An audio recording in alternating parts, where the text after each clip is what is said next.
Either of you, could you say something just to make sure that I am only getting myself?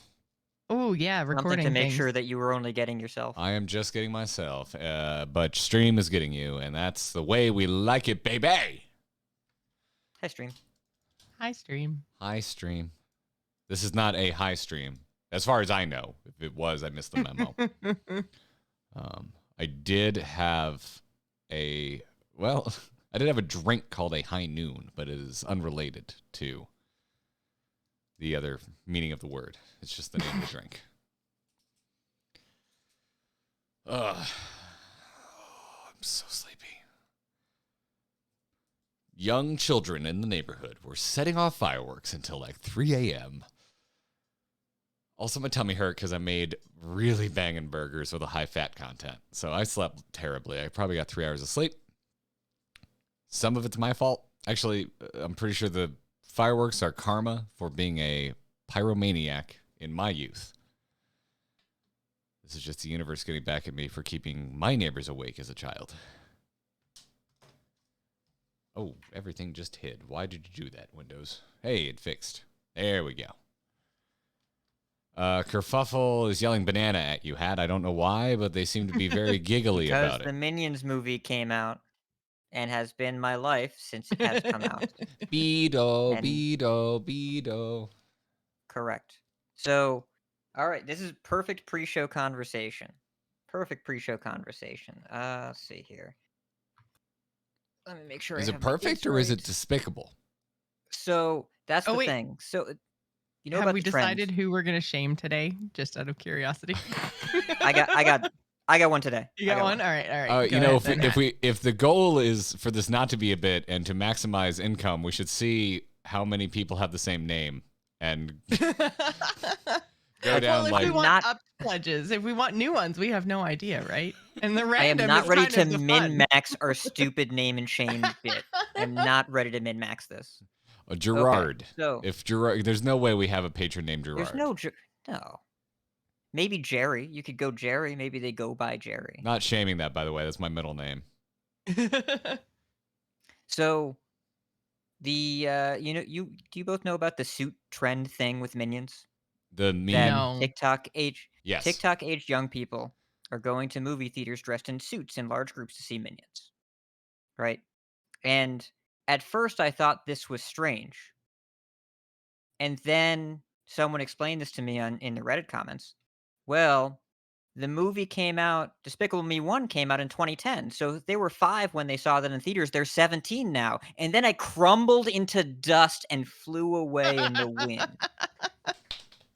I don't understand what being 17 has to do with suits. So there's a TikTok trend where teenagers are dressing up in nice suits to be classy and go see Minions. And they go in big groups. So there's wonderful TikTok supercuts of like large groups of suited up teenagers riding up the escalator to the movie theater at the mall, all to go see the new Minions movie together. I still don't get it. Am I too old? Okay, if you think this is dumb and weird and why, then you do get it. Yes. You do. Because I teenagers do that. understand why they would want to go to the movie because it's part of their childhood. Like, I understand that. I just don't understand why the fancy dress suits. So you wear a suit because it's a dumb TikTok thing. I don't know. Yeah. Also, it doesn't matter. That's what you were trying to explain to me with they were 5, now they're 17. I'm like, I still don't understand the suits. It's like, I thought at first you meant like Minion suits. Like they dress up like Minions. And I was like, that makes sense. That happened too. At my theater this weekend, there was a large group where like the boys wore the suits and the girls wore yellow shirts and jean overalls. And like it was kind of a thing. But like it's just teenagers do stupid things because they are susceptible to conformity, peer pressure, whatever. Like they do the thing that they see on the TV or in this case on TikTok. That's what teenagers do. But the fact that I remember I worked the release of the original Despicable Me as an employee for the same company I'm working for now. And back then they were 5 years old and now they are grown-ups walking into my theater saying, I want a ticket, and they're wearing a suit. And that's people are nostalgic on so many levels. People are nostalgic. These human beings are nostalgic for something that I remember being a mild annoyance in 2010. I went to that Newfound Glory show, and they did a big bit in the middle of the show where they explained to the 3 young people at the show what a CD was.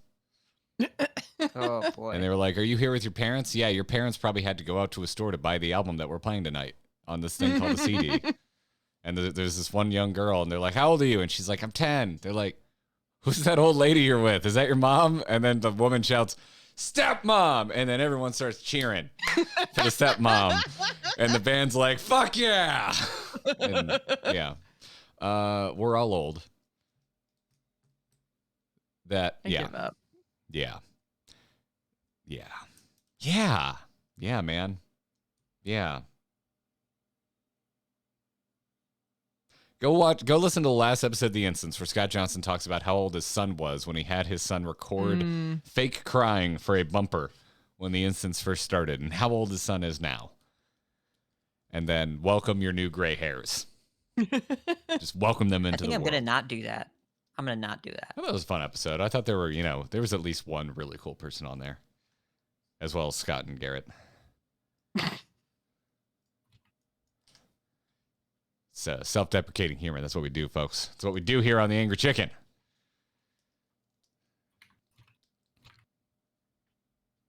We have no follow-ups. That's the end of the pre-show. I'm going to start the show now. Okay. Sure. Hey, Cagitar, thanks for the sub. Is everyone running their recording, by the way, before I, hit the button? Were those silent thumbs up because I wasn't looking at the side monitor? Oh, yes. Yeah, we both Wondrous. We thumbs you. Don't worry, Garrett. We thumbs you. Angry Chicken 471 records live in 3, 2, 1. The Angry Chicken Hearthstone podcast is produced by amove.tv. Check out Amove TV for more podcasts covering Blizzard games. For more of Jocelyn's gaming podcasts, visit jossplays.com. And to find many more podcasts with RidiculousHat, follow @RidiculousHat on Twitter. Every episode of TAC is made possible thanks to our legendary patrons over at patreon.com/TAC.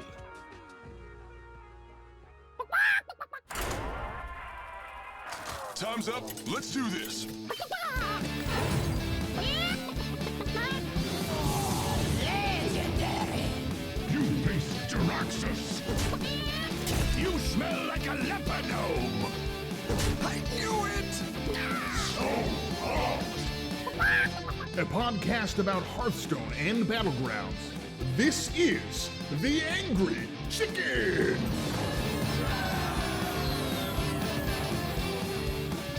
Greetings and welcome back. This is indeed, as the disembodied voice of Ben Brode once said, The Angry Chicken. I'm Garrett. She's Joce. He's RidiculousHat. I'm on 3 hours of sleep because of fireworks, which I'm not mad about because I was that kid when I was those kids' age, and now it's just karma. It's just karma. I'm super sleepy. How y'all doing today? Pretty good. Our loud fireworks were earlier in the weekend, so. That's the way to do it. Actually, you know what the way to do it is you treat this crap like, do it like Easter, where it's like, no, it's always on at this day of the week where it's convenient, which actually Easter's a bad example. It's Sunday, and then I still got to go. Fourth, this should be Friday or Saturday. Big party. If there's going to be alcohol, staying up late for an activity that's only enjoyable in the dark, and copious amounts of food, so much so that at this point in my age, I'm going to sleep more than normal. That shiz should only ever be on a Friday or a Saturday. Please and thank you. Yeah, this year ours was on a Friday, which was awesome. Which makes yours on a Monday, which is less awesome. It is the opposite. It is the opposite end of the awesome spectrum, which is not so awesome. But anyways, yeah. How y'all doing? This is a weird day for me, at least. The vibe seems to be odd for esports. All esports seem weird today. I was involved in some Battlegrounds esports conversations. I did some yelling about HOTS esports situations, and I hear. See, that's the thing where I wanted to correct you is that you said the vibe is off. I don't know if HOTS esports has any vibes left. think just kind of It's flatline. vibeless. Funny that it looks like it's dying, even though it gets more views than Hearthstone esports. So, yeah.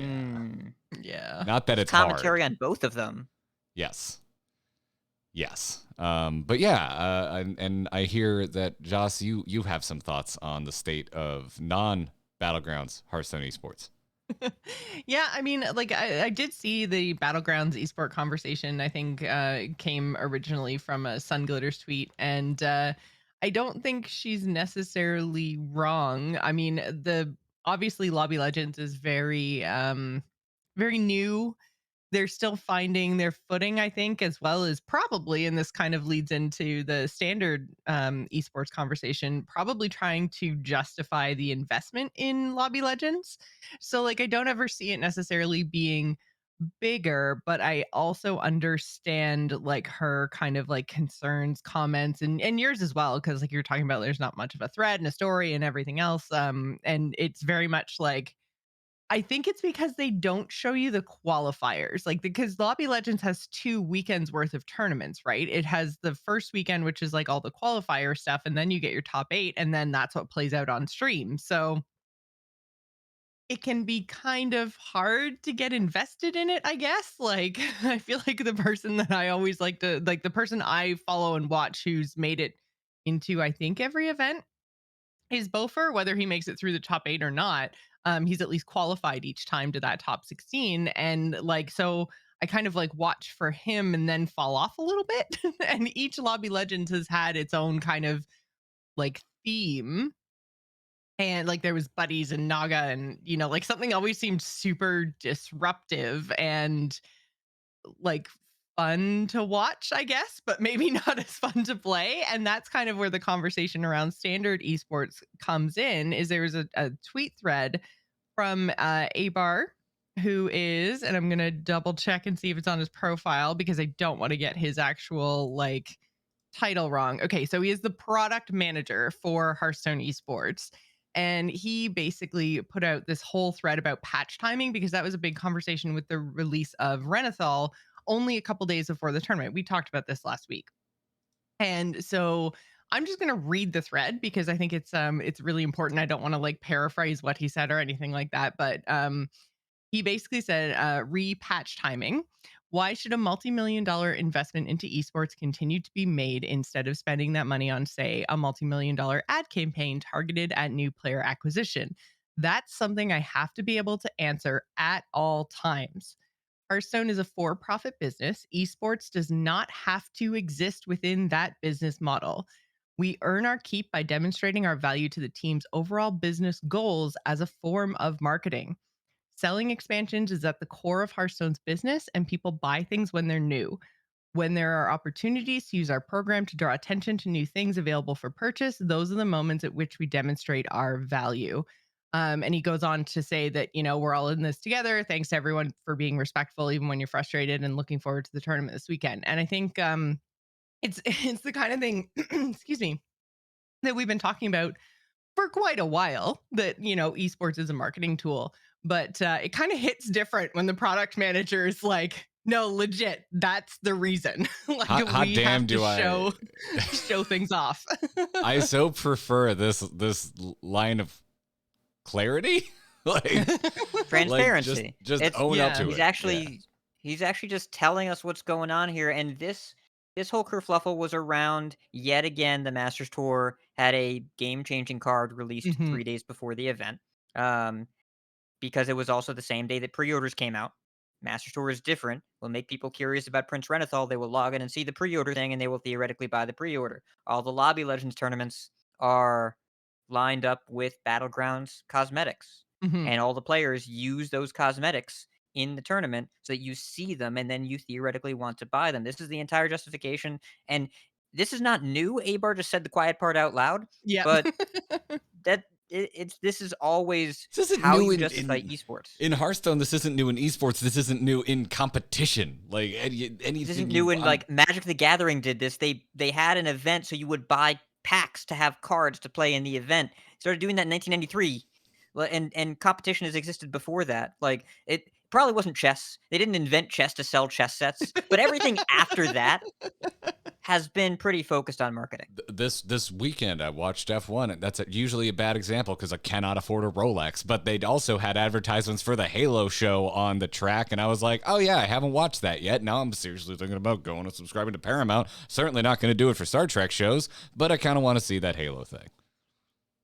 Well, and honestly, like hockey is the same way with all the stuff they put on the ice and the boards and everything else. Like sports have been advertising to us forever. So why wouldn't esports be used as a marketing tool for these companies? So I mean, like, I know that there's a lot of conversations around like competitive integrity. And I mean, the one argument that always comes up is at least everyone's on a level playing field. Every single one of those players in that Masters Tour event got screwed over just the same. Yay! Yay! Yeah. But so like the level playing field, it's a level playing field because this cadence means if you have a full-time job, you cannot be a Hearthstone pro because you got 3 days to test and they're weekdays. So good luck. Yep. There, all of this can be and is true or desirable, right? Like the studio, the companies behind any game that is, that has a studio driven and in-house competition that the studio puts on, there, it makes all the sense in the world that they want it to be a proper and effective marketing tool that actually leads to revenue generation, right? And at the same time, it's totally fine for competitors, viewers, and staff alike to want it to have like competitive integrity, like you're talking about, and you want to find some sort of somewhat sane balance in terms of what you're asking and what you're putting on the competitors in terms of their commitment. So these conversations always tend to come up when it seems like one of those things are getting a little out of whack. Either the marketing's overbearing, or there seems to be too much of a burden on the players or the staff, or both. This last one, I've never personally been all that bummed out when there's changes too close to competition. And I have not enjoyed it as much in other esports. Hearthstone never did this, but other esports have, where they go the other route, where they're like, oh, this change is too close to the tournament, we're going to run on the old patch until just for the tournament. But everyone at home, you're playing on the new game. So I'm sitting at home watching this being like, well, I'm learning nothing because this isn't the game I'm playing at home. That's like League of Legends did that, I think. Here's a Storm did it. I was going to say, I all thought the StarCraft time. used to do that. Before the end of Blizzard Heroes esports, it was very rare that HGC took place on the same live patch as Heroes of the Storm because it was a game that was updated so frequently back in its heyday. It drove me nuts. I was such a crab about it. Yeah, I really didn't care for that. But Hearthstone, it goes in spurts. It's definitely much more frequently updated now than it has been in its past. It's kind of gone the other way. So this is something.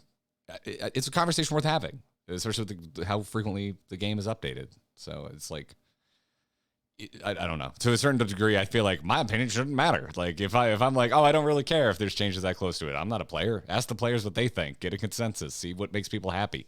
Keep your players happy because you need them to have your esport. Mm-hmm. Yeah, which then in turn means you need them to have your marketing tool, right? Like it's all it's like a feedback loop. Exactly. And the longer players stay in your ecosystem, the more of a star they become, and the more of a draw for your audience they also become. And Hearthstone's had its ups and downs with that. Mm-hmm. Well, yeah, and especially with so many retirements happening in the last couple of years, like through the pandemic and stuff, I think a lot of players started to feel like disconnected from a lot of the things they really liked about the LAN events, and so decided, well, if I'm just going to sit at home in front of my screen, then just being a streamer and content creator is a much more lucrative business model than trying to do well in Masters Tour events.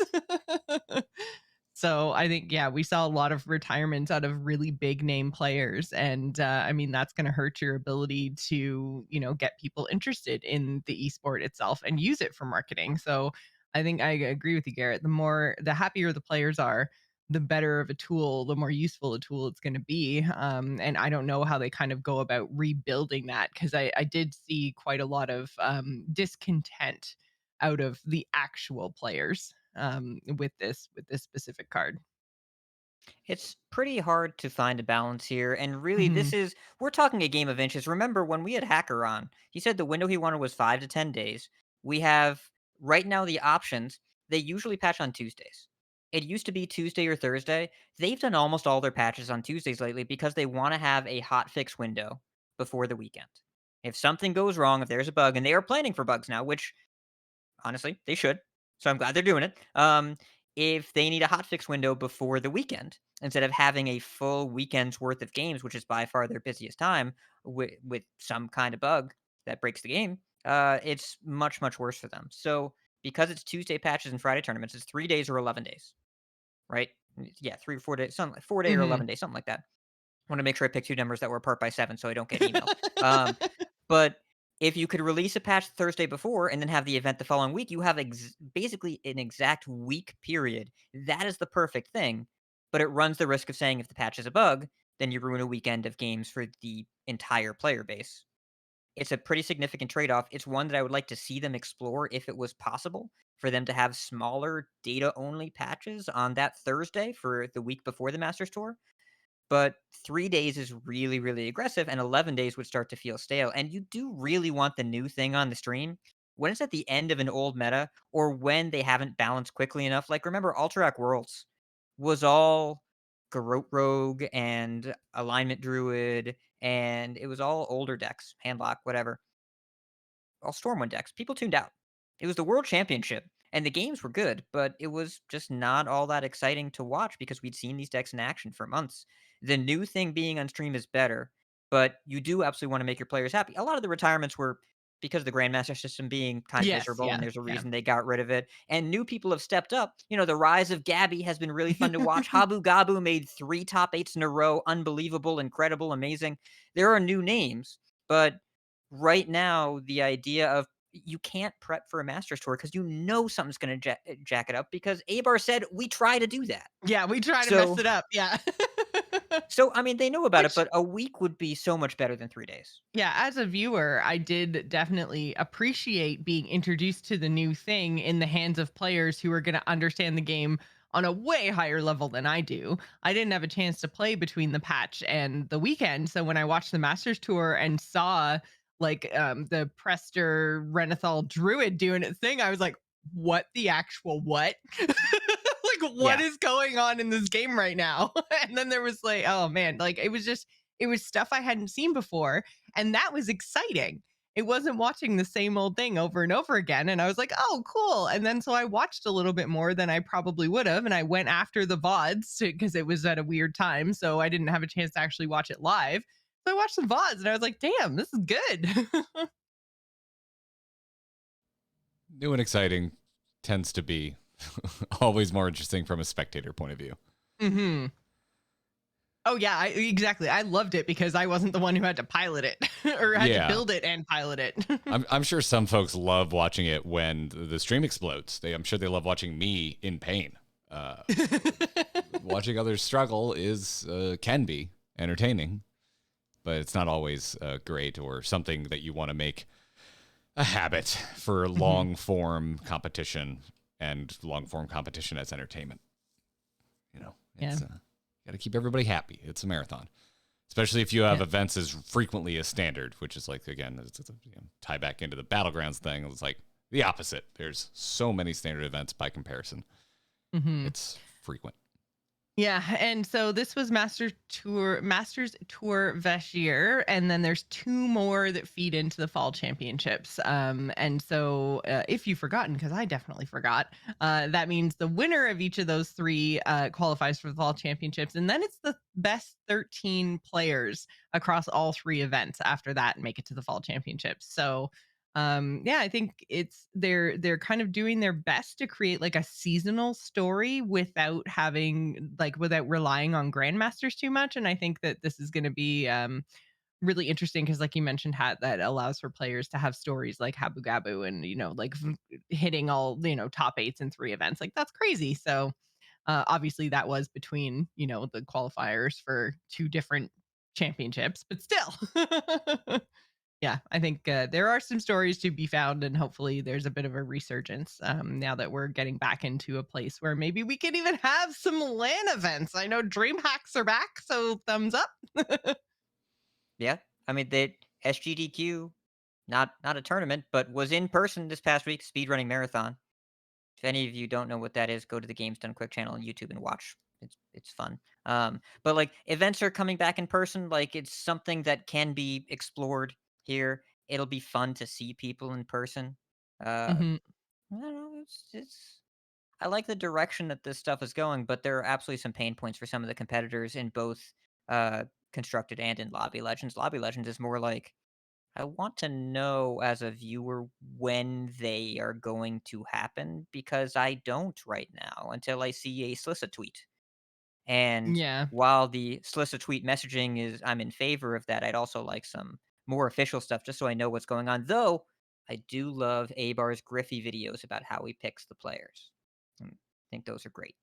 Griffey is his Oh dog. yes, I did see those. That was adorable for sure. I have no idea what you're talking about. So, yeah. Abar has a cute dog, and the dog helps him decide who's in which lobby. Griffey is the dog. Yeah, so Okay. yeah, it like spins like one of those like bingo number things, and then the dog picks out the the player. This shit should be on the launcher. I'm saying, just What like the put heck? in your game that someone is playing your game professionally. Put the dog in the game. Just put the dog in the game. If you're not sure what to do, put a dog in the game. Put the Yeah, dog make the in game my all about game. dogs. My game Make launcher. sure you can pet it. Always pet the dog. Unless it's an Elden Ring. Don't pet those dogs. Ask me how I know. Did one eat your I face? know. Not one. I wish I was so lucky. Let's talk about the people that there's no good. What am I going to do with a segue here? I don't want to talk about people I want to pet or people that want to eat my face. These are the people that we don't do that to, and they're perfectly kind and do not want to harm me like a vicious beast in Elden Ring. These are lovely patrons supporting us over at patreon.com/TAC.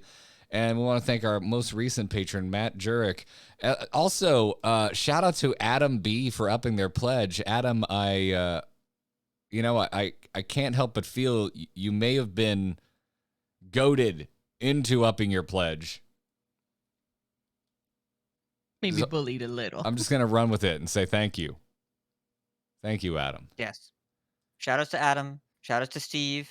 You know whose turn it is this week. Whose turn is it, Hat? In honor of the Lobby Legend discussion, yo, Bob, I think you can sub to this whole thing. Get in here, Bob. You got this. You're way ahead. You know what? Yeah, Bob, it's your turn. You know, if you listen to Angry Chicken every week, you like what we're throwing down, you get some value from us, you're thinking to yourself, maybe you want to give some value in return. Patreon.com/TAC is a great way to do so. And heck, why stop at Bob? Do you know a Bob in your life? Maybe a Robert? You know, maybe no, that's Richard. I was going to say Dick, but that's a nickname for Richard for some reason. That was my grandfather. I did not call him that. But yeah, if you know someone named Bob in your life and you like the Angry Chicken, consider becoming a patron. We've got some lovely perks for you, like access to our Discord and an ad-free version of the show, custom burnt for you. You burn RSS feeds. We don't actually like set anything on fire. Although if you want me to, I do like playing with fire. I can burn something. I'm fine with that. This is quite the segue, Garrett. Mm-hmm. We've hit a lot of points. That we have. Yeah, we've gone from your grandfather's nickname to arson. So, you know. Yeah, my grandfather was a big fan of fireworks, so you know it works. I'm glad you didn't say big fan of arson. I'm really glad that's not what you said. Just gonna plead the fifth on that one. But I'm not going to plead the fifth on talking about new cards because there's quite a few new cards to talk about. So let's talk about these new cards in this week's news segment. Good news, everyone! Oh, no. So many new cards to talk about. I'm still not used to looking at this card frame, by the way, for locations. I keep thinking... Yeah, it looks weird. I hope weird in a good way. I hope that in client it's easier to tell which class these things are because it's currently not easy. It As in, depends I on the have class. no idea for a couple of them. Druid is nigh unintelligible. Druid is so brown. It's like I walked into a Gap circa 1999, or it's just like, I hope you like khaki because it's all we have. Yeah, like I'm looking at Great Hall. That's a Druid card, right? Paladin. Oh my God. Yeah. They are kind of the hard point. to see. I almost wish that I don't know, either the brown border around the edge of it or maybe the gold like inlay was the class color, because it's hard, it is hard to tell on some of the ones that have closer colors like Hunter and Demon Hunter or Paladin Druid. Yeah, it's the golden cards. The golden cards are even worse, but they have since updated the design. The ribbon that sticks out on the right is the most distinctive part, but it's cut off in the image we have in the show notes for Great Hall, so you can't even see it. And yeah, it looks a weird brown. It looks druidy. Well, I would argue one we're going to talk about a little bit later. Hedge Maze also looks a little bit druidy, even though it's rogue. Like it's also a dark browny kind of color. That one the ribbon helps. Helps. The Paladin, that does not look like a gold ribbon. You can see it's. I realize that we're working off of like bad screenshots here, but that does not look like a gold ribbon. I can see enough of it. I realize it's cut off, but I can see enough of it. That ribbon's brown. It's a brown ribbon. Hedge Maze is druid? Hedge Maze, no. No, what? Hedge Mage is druid. Yes. It is? All right, I give up. Oh my God. I thought that was rogue. Yeah. I give up. No, Castle rogue Kennels is Hunter, right? Not Demon Hunter? Correct. Who knows? Oh, thank God. This is one time where it is actually easy being green. All right, let's talk about Great Hall, which is a rare 2-mana, 3 durability location for, I think, Paladin. Well, you can correct us later. It sets a minions. I'm looking at this spoiler. Set a minion's attack and health to 3. And as a reminder, on locations, you have to remember, very, very important, you cannot use them on consecutive turns. When you use it, the door shuts. The next turn, it half opens. Turn after that, it opens all the way. You can use it again, and you can use it right away. The turn it wakes up, it's kind of like dormant, but it's also like a hero power that you can use it right away the turn you play it, and then you can also hold it and just wait till the next turn, and then until you use it, it's active. But as soon as you use it, you got to wait, not the next turn, but the turn after. It's like that one grocery store where you avoid the door that clearly hasn't been oiled since they built the grocery store. You're like, I know you, automatic door. You're the bad one. I didn't just crash my cart into a grocery store automatic door this weekend. This seems like a very specific example. My local Publix. I always go in one specific entrance because you're out there waving your hand like a Jedi in training. It's a nightmare. But yeah, this is a very Floridian is showing. Yeah, now that I know this is a Paladin, this is such a classic Paladin effect. There was a spell that did this, except it was 2 mana and it only worked one time. Dark Conviction. This is that plus 2 extras. Now, Dark Conviction did not see much play. And a little armor for your trouble. Yeah, you do not get armor. The durability just that's durability. How right. Often Sorry. So this is like Dark Conviction wasn't great. Keeper Voldemon was great. Sunkeeper Tarim was insane. This is not Sunkeeper Tarim. Anyone that tries and compare this to Tarim, no, absolutely not. We're not doing that. But Keeper Voldemon, it was a 4-mana 3/4 that did this effect. Now the 3/4 traded into the 3/3, so if you shrank something, it was all right. But this is going to be really annoying to play against because if you are, what's usually good against Paladin decks? Snowfall Guardian. You know why it's good? Because they make a giant Snowfall Guardian, they chain it over multiple turns, and then kill you with it. What if Snowfall Guardian was a 3/3? It would be worse. So you just leave this there. What if you're Druid and you make a big Ibis? No, it's not big. It's a 3/3. But also offensively, because we've seen a lot of, we're going to talk about a lot of other Paladin cards that are very dude Paladin focused. The dudes, the recruits are 1/1s. What if they were 3/3s? Which is pretty flexible. And turn 2, like if you play a Click Clocker or Righteous Protector on turn 1, and then you Great Hall on 2, that's a 3/3. It's attacking right away. It's not bad. And we still haven't seen any cards that interact with locations, right? Not yet. I'd guess they're pretty close to the end if in the dump. Like, I wouldn't be surprised if there is There's probably going to be some card that refreshes a location right away if it's in like one cooldown, it advances as one turn. I wouldn't be surprised to see that. And also, there will probably be a acidic swamp realtor to destroy locations. Okay, but we haven't seen those yet. Nope. Perfect. I'd love to see some kind of trick card that lets you like use the enemy's location and it takes away a durability and you get to choose where it goes and what it does. Like something like that would be really cute and fun. And definitely not make me curse when it happened against me. Right? Yeah. A rogue like breaking and entering card would be fun. Oh, yeah, that's good. When you said dump, I was like, it'd be cool if there was a location like destruction card that was just called dump. It turns a location into a dump. But that's just because I'm hanging out with RidiculousHat and wordplay is constantly on my mind. Castle Kennels is up next. 2 mana, 3 durability, rare hunter location. I'm not going to trust any class I say today after our opening to this segment. Give a friendly minion +2 attack. If it's a beast, give it rush. That's very on brand. It's got Hunter written all over it, except it doesn't, which would be helpful because actually this one's easy to tell.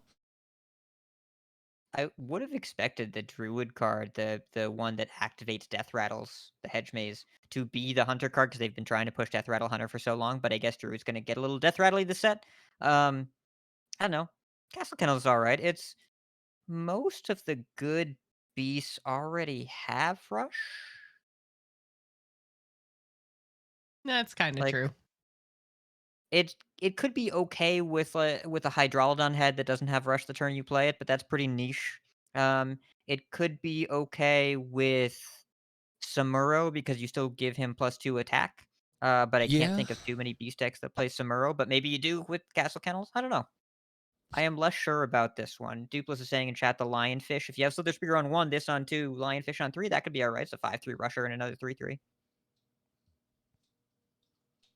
I feel like discounting the niche is where I usually get into trouble. I'm like, I don't know. It's probably something very specific I'm not thinking of. It's always something niche that ends up being something very specific that makes things ridiculous. But yeah, this one, the nicest thing I say for me on Castle Kennels is I like the art. I think it's a very moody environment piece. It looks like there's so Castle Nathria is a raid in Warcraft, and there are quite a few like the Great Hall and Castle Kennels that are kind of encounter rooms that I find instantly recognizable in this artwork. I love this boss fight. Yeah, I love the doggo boss fight. It's a good time. All right, do you want to talk about Big Daddy D? Abso-freaking-lutely. Wonderful. Big Daddy D is a 10 mana, 10/10 legendary neutral minion with lifesteal, battle cry, deal 5 damage amongst enemies, endlessly infuse 1, in parentheticals, deal 1 more. Die to me on your knees? That means that every friendly minion that dies adds 1 more to his damage count that is dealt to all enemies, right? Or amongst enemies, sorry, amongst. He shoots missiles, right? This is Cthulhu-esque. It's very Cthulhu. Right. Right. Like so much his missiles hotter. grow as it's hot Cthulhu. Yes. Yeah. Cthulhu's body shape is a little more unique. I was more thinking of like the eyeballs, but hey, I'm not gonna eyeball shame. Both of the things we said can be true. Anyways, Denathrius, much more humanoid. I don't know. The base body has lifesteal, so remember that in addition to the healing missiles, if you don't remove him, he is going to attack for 10 and gain your opponent 10 life. And that seems really good if it's turn 7. So Druid, hey, what's up, Druid? Because you're gonna either play Talon or Coldtooth Mine to get this if you want to, or you can just maybe draw it. And Scale of Onyxia. Yeah, that's what I was just gonna say. Good. That seems like good here. so much more cheating than it was already cheating. Yeah. Because even if you just scale and then play what do you WoW players call him? Big Daddy D? Big Daddy D! If you just scale into D Nathrius here, then he shoots 12 healing missiles and can go face, and then also as a 10/10 lifesteal. I wouldn't really want to face this as an aggressive deck. Wouldn't even want to face this as like a mid-rangey birdie deck. Yeah, you need like very big targeted removal, basically, because you can't. Well, first of all, he's going to deal a whole ton of damage to whatever is on your board. If there's even anything left on your board after you get Scale of Onyxiad. So he's going to basically like clear your board. You wouldn't necessarily want to run anything to this anyways, because of the, like you mentioned, Hat, the lifesteal. So like you need a spell that's like, no, Daddy D, no. Are you saying that what you need is big D removal? Yes. Just want to make sure we were clear. Yes. Wonderful. Wonderful. Yeah. Hey, and you also know, you could make him a 3/3 if you survive. You could make him a 3/3. You could make him a 3/3 if you're a paladin, sure. There is a joke here I'm going to save for the post show because I wonder if it might be too blue here. I kind of want to hear it now. Okay. Mark it. It's like throwing a Daddy D down a hallway. Like there's something going on.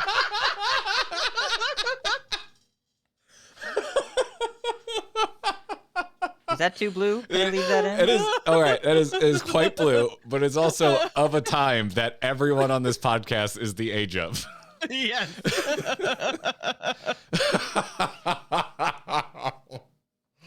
I'm so used to I think I'll leave that in the patron feed. I'm so used to your G-rated puns that when you throw down, you were not prepared for the hallway. When you throw down shit like that, it hits harder than any joke Joce or I can make. Yeah. much like his missiles, it gives you life. And you two were infusing me. Also, there's a joke about life-giving missiles that we're not gonna make here because we're a family show. Not after that joke, we're not. Woo! Boy. Yeah. I might have to put a content warning in this week's episode. Anyways. I'm so glad that we're done with cards that there's no way we can make jokes about. Let's talk about Buffet Biggin. Well, I mean, it's a dude deck, and that's exciting. Yeah, we've got a few dude paladin cards here. 3 different cards that very clearly synergize with Silverhand recruits. Listen, I'm going to be in the keys for the next 2 episodes. I'm going to record. Actually, Hat, feel free to just clip this. I'm really excited about Paladin. You can just play that back for the next 2 weeks. You basically have my contribution to the reveal season. Should have just pulled that from an episode from 2016. Yeah. I mean, if someone is really bored and they want to make a Garrett talks about Paladin soundboard where you can make me say anything you want about Paladins, I want to be very clear. I am only okay with it being about Paladins. Put it in there. Go for it. Knock yourself out. But yeah, Buffet Biggin, 4 mana, 2/4 common Paladin minion. Battlecry, summon 2 Silverhand recruits, infuse 3, give them +2 attack and Divine Shield. Yes, please. Yeah, it feels like it's been quite a while since we've had a synergistic, playable dude paladin deck in standard. So I'm very excited about getting some Silverhand recruit synergy in these cards. Yeah, Stewart the Steward. I haven't said that out loud, and I read it and I was like, oh, that's cute, and then stumble over myself. But Stewart the Steward is a 3 mana 3/3 legendary Paladin minion with a death rattle that says give the next Silverhand recruit you summon +3/+3 end this death rattle. And then we also saw there's just one more. Sinful Sous Chef, a 1 mana 2/1 common death rattle, add 2 Silverhand recruits to your hand. So we're getting Dude Pallypalooza. Can we coin that now? Sure, Garrett. Yeah. I don't like how you didn't pat me on the head, but I feel like you did audibly. Yes. Yeah. She did. I can confirm. Yeah, so I think that these seem like fairly powerful Silverhand Recruit cards, I think that especially with the infuse mechanic, token decks become really interesting and potentially powerful. So I like that they've kind of combined those two things, like making 1/1 dudes, sometimes making them a little bit better, but then also giving you a payoff even when they die. I feel like this is kind of the design space that Dude Paladin was potentially missing previously. So I'm really excited to see how we can make this work. And honestly, I feel like I say this every time a new Dude Paladin card comes out, but like this is probably going to be super freaking fun and wild. They have access to all the tools. I bet Dude Pally over there is great.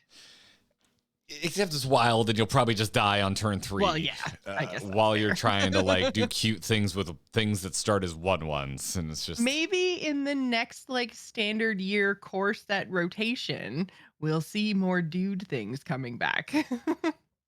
Then we'll have all the dude things over here instead of over there. It's possible. Yeah, Wild is pretty goofy right now. I think it was turn 6. I was playing a Druid deck. I gained 25 armor and drew 13 cards and cleared my opponent's board. So, like, that's not a you thing. Can play one You once. should be able you to can play. I can play one once. When you put it like that, I just, it makes me feel so dumb. That sounded like he pat you on the head. Yes. It's not dumb. It's just like this. So Wild is a thing where there are two different. This is a digression. There are two different Wild formats. There's the fun casual one, which is where Wild is really fun, and then there's also like the competitive high level Wild stuff, which is super duper incredibly gross. And I much prefer not playing Wild for a while and then just playing like goofy cards that I remember against other people that are doing the same thing. But once in a while, it's fun to just your opponent's playing a deck and you're playing a tavern brawl, and then they just experience that whether they want to or not. Anyways, Sinful Sous Chef, the 1 minute 2/1 when it dies, it adds 2 Silverhand Recruits to your hand. This is a strong card.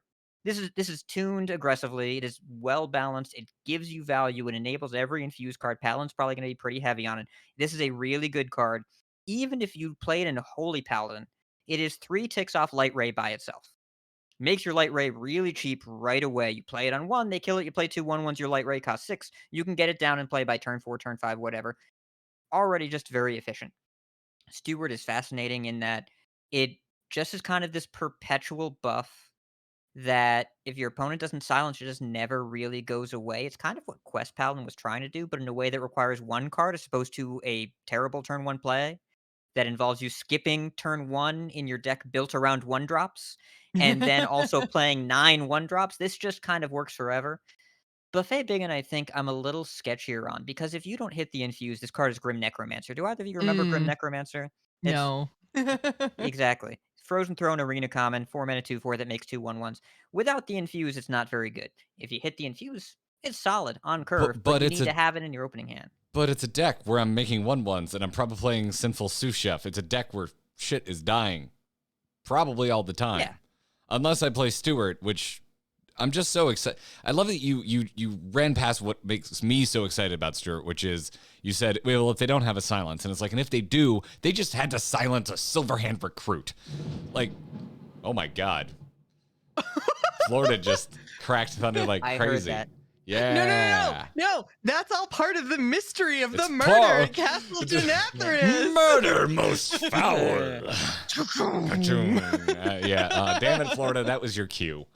Can't do anything right, including elect governor. That was intense, though, dude. I heard it through the noise cancellation. Yeah. It was a bit much. Speaking of a bit much, we haven't talked about the other Paladin card that was revealed. Elitist Snob. A 5 mana 3/4. Epic Paladin mini. I can't keep that up. Wow, this is just so... Tell that elitist snob out there to shut up. I'm podcasting here. Go Yankees. Battle cry for each... Go Mets. This is Queens. You can't say that. I'm not there, so I can, and I would if I was. I hope both doors squeak at the Publix.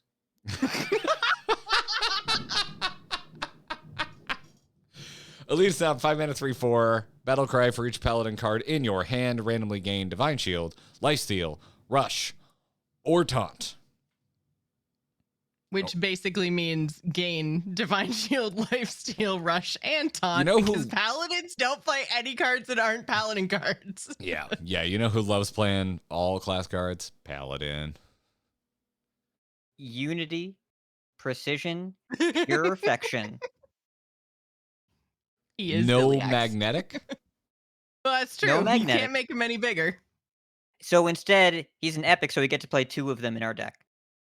I think we're cool. Ooh. I think we're all right. That's fair. That's fair. That's fair. So this card on the location reveal stream with Kibler, this card was a 4/4. They nerfed it between that stream and publishing it.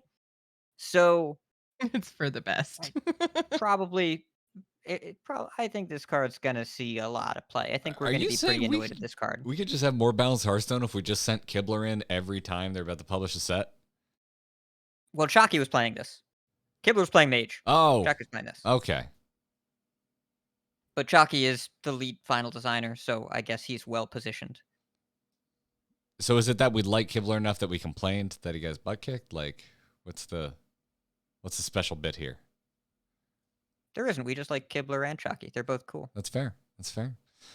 Shall we move on to the Mage Collection? 5 new Mage cards to talk about today. Yes.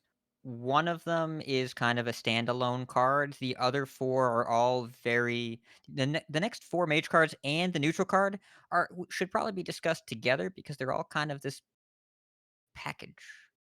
Yeah, we should kind of talk Volatile about what Skeleton. the Volatile Skeleton is first, I think. Sure.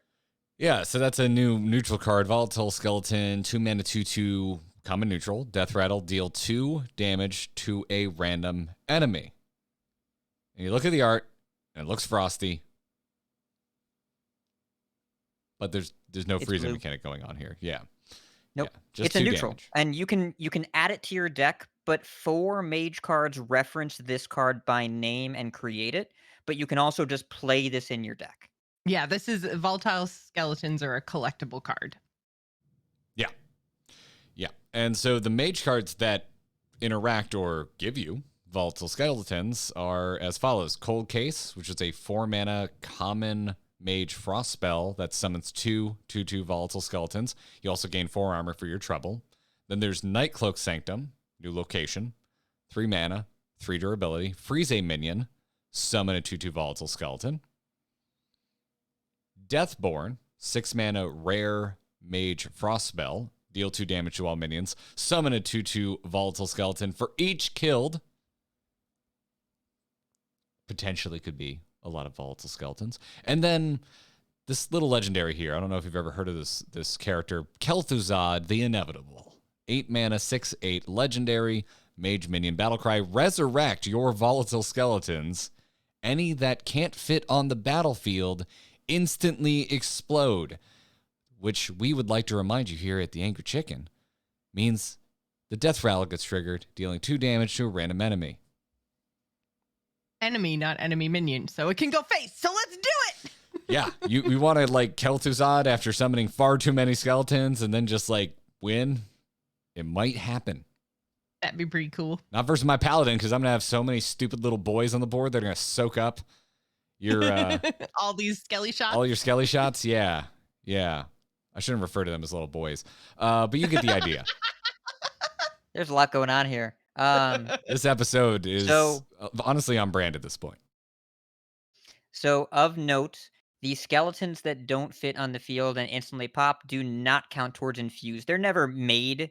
It just counts how many skeletons you made, and it counts up to that number. Then the rest is just instantly 2 damage to the opponent face. But it doesn't infuse Denathrius with any of the ones that don't fit in the board.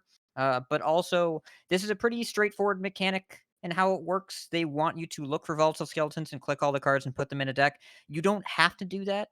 I think the Mage location, Nightcloak Sanctum, it's got 3 charges, 3 freezes, and 3 2/2s that pop over 5 turns. Big Spell Mage would play this right now. It is not a spell. Belinda can't find it. So you would just play it on curve and just freeze something. And then you have a little bit of board development, and you slow your opponent down, and you just get to do that multiple times. I wouldn't be surprised if this went in most Mage decks. Probably not Mech Mage, but anything a little slower, you probably want this just because it slows your opponent down and gives you board. You pay for it once and use it 3 times. Pretty good deal. I'm less sure on Cold Case. Deathborn was 5 mana on stream, and it has since been revealed it's coming out at 6 mana. And the location originally had 2 durability, so I'm guessing it was pretty unpleasant to do like Sanctum activate on 3, Cold Case on 4, activate Sanctum Deathborn on 5 going first. Because you activate your skeletons right away, the minions are frozen, they couldn't have attacked, and then you pop your skeletons, get new ones right Mhm. away. So they nerfed Deathborn to 6, but they made the Sanctum a lot better, and I think Sanctum will see a bunch of play. Well, and it's worth mentioning, I think, again, because locations are new to this expansion. So they have a rarity and they're not legendary. So you can put 2 copies in your deck and you can have 2 copies on the board, right? They're not like secrets that have to be unique. Correct. No, yeah, the only real limiting factor there is you're taking up board space, Is board which space, yeah. Kel'thuzad don't give a damn about. Yes. And if he Which does, is kind of cool. I like them experimenting in the design space of what to do when your board is full.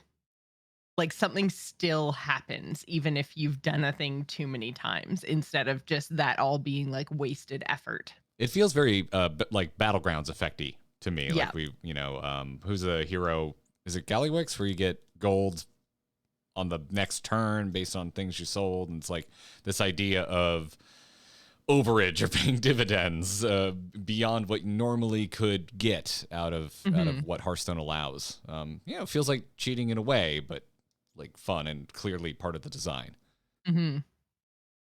Yeah, it is avoiding your payoff card sometimes working against you, right? Because if you have moments where you have an opportunity to play the cool thing that you've been building towards all game, but because you've been doing too well earlier in the game, you just don't want to play your cool thing. That's not what they're going for. You don't build up a power fantasy by saying, well, I guess I was doing well with the on-curve cards. I'll just hold my 8-drop and kill them with 2/2s. That's boring. You want to play this thing and do a bunch of damage. Yeah. So I like the idea that they're making the new Doctor Boom that you have to work a lot harder for, but it doesn't matter how much space you have. The boom bots may explode. The skeletons will explode. That is a guarantee. So are you guys going to be trying a Volatile Skeleton mage deck day one? This is really my jam. I love the theming of this. Like both, just like I love skeletons, I love spooky skeletons. The only thing here is I will have to eat crow on all of the vitriol I've thrown in Freeze's way over the years. Well, that's something that I wanted to say, is that like there's not actually, outside of the Sanctum, which is the location that allows you to freeze a minion, there isn't actually, even though all the art is very icy, it's very Northrendy and Kel'Thuzad themed, you're not actually freezing a lot of stuff with this. Like Deathborn isn't Blizzard. There's no freeze everything. It's just kill everything. So Yeah. I think that like it looks freeze themed and they are frost spells, but they're not actually like freezing stuff. It's only the use of the Sanctum, which is every other turn on a single target. So I think it's freeze in a much more controlled way, like a much more minimalistic way. I appreciate you giving me the out, but I'm gonna continue the flagellation with I agree with Hat that I think Sanctum's gonna be a bit of a backbone here, and also kind of looking forward to freezing with Sanctum, which makes me the villain. So well, again, it's not one AoE, every right? other turn. Yeah. It's one every other turn. If we want mass freeze that tilts people, that's Shaman's territory now. Yeah. That's what Shaman does. And they don't have 2 blue freezy classes at the same time. We've got a Frost Mage, but not a Freeze Mage. Very different. And the other Frost card that we're talking about here, Frozen Touch, I'm really excited to play with this card because it's just damage that you sometimes get to do multiple times. And that's I mean, I like damage. So Frozen Touch, 2 mana, common mage frost spell, deal 3 damage, infuse 3, add a frozen touch to your hand. Which, I mean, off the start of this, you kind of said we had the skeleton stuff and another mage card to talk about, and this obviously doesn't have the words volatile skeletons on it, but those 2/2s are going to die and feed your infuse. So I don't necessarily think they're completely unrelated. This is 100% synergizes with volatile skeletons. Oh yeah, it goes in the deck, but also I would play this in Mech Mage because in Mech Mage I have a really wide board, And as soon as this turns yellow, I throw it at my opponent's face, get it back, and wait for that to happen again. And all of a sudden, I'm Mech Mage with maybe 12 extra damage, which is pretty Well, yeah, important. because I mean, it's kind of a refreshing Frostbolt, right? Because I mean, realistically, very rarely were you using Frostbolt for its actual freezy powers. It was the 2 mana deal 3 that you wanted your Frostbolts for. I liked it If on they were a 4 Demon health Hunter, I cared about the minions. freezy powers. I liked it on 4 health because then I could ping them with the hero power on the next turn. But that's about it. But yeah, those are very specific scenarios when most of the time you just want to hit face. So Frozen Touch is the kind of card you print if you want to promote aggressive minion-based strategies, which Infuse is very clearly meant to do. They talked about board-based metas over and over again. Every podcast in Stormwind we've done is board-based, board-based, board-based, whatever. This card makes me want to put Iron Deep Trog in a mage deck because I just want to make a bunch of little crappy minions, and then I want them to die so I can hit you for damage multiple times over the course of the game. This really rewards aggressive, proactive minion strategies. With a burn spell, you get to bring back to your hand. So in order to make this work, I have to play a pretty minion-dense deck. So the idea of something like Mech Mage getting a repeatable damage spell that's frost-related, not mech-related, just kind of cool how that all works together. That was not meant to be a pun, but I'm going to take credit for it. And Infuse itself, so it will, if you have multiple Infuse cards in hand, every time one thing dies, it's going to, activate or up the counter on all of your Infuse cards, right? So again, the more minions you're making and Infuse cards you have, and again, these are not legendaries, so you can have multiple copies in your hand, maybe at different stages of Infuse. Like, it's all very synergistic. I dig. They've got me hyped for Mage, which is happening more and more sets in a row. Yeah, I think this is 2 sets in a row now. You've been like, Mage, interesting. I played quite a bit of Mage last year as well. It's never been one of those classes that I've kind of like felt anti about, like I used to about Warrior, or Rogue, but it was just one of those classes I just never really got around to outside of like really early on being mad at original Mech Mage. But that was a very personal vendetta that I had, and I have witnesses. I have witnesses of how Mech Mage treated me. But yeah, I'm really, really enjoying Mage design these last few standard years. So that said, let's trepidatiously talk about a priest card. I actually think it's fine, but it's priest, so got a little air of drama. Cathedral of Atonement is a new location card for priest that was previewed. It's a 3 mana, 3 durability. It's a rare, and it reads, give a minion +2/+1 and draw a card. Which is really the key, right? Is the drawing of the card. I mean, I don't Hold scoff on just a second at buffing. Is this also a raid fight location? This is a dungeon. Okay. There are, I realized when you talked about the dog being the location for the hunter thing, there are 10 bosses and 10 locations. So I was wondering if there was particular overlap there, though I guess Nathria is one of the bosses, so they can't include that. Yeah. The final boss, to be exact. Yes. But he's in the Sanctum, right? He's in the Nightcloak Sanctum. That's where you fight him. Yes. I would expect that. Is Hedge Maze also a location where you fight a boss? I don't remember Hedge Mage. No, actually. Hedge Maze. I don't think, I definitely don't remember a maze in the raid itself, and I don't think that there's a maze like outside in the zone. Okay, so this isn't really. That's the only one so far, but the others have been raid and dungeon locations. Retcon. Oh my god, who do they think they are? Star Wars There's a writers? really freaking annoying mini boss in the Cathedral of Atonement that I freaking hate every time we run Mythic Plus. Yeah, that's key mini bosses. Not a huge fan. I still didn't like King's Rest. This is the most WoW terminology I've had like thrown in my direction in like 6 months. Sorry? So anyways, Cathedral of Atonement. It's 3 Hands of Vidal. Give a minion +2/+1 and draw a card 3 times. That's good. No You spell want that. activation and taking turns off, but yeah. Yeah, it's interesting that the locations are kind of inherently anti-synergistic with Naga, because I'm probably not going to run this and Handmaiden in the same deck. And if I'm playing for board, I'm probably going to run this over Handmaiden, versus if I'm playing from hand, like Boar Priest, probably going to lean that way instead. But this ends up, it's a little slow, like all locations are inherently, but it's still 3 buffs and 3 cards. This would go in Naga Wig Priest today, right now. Today, right now, immediately. I would not think about it. I would just immediately throw it in.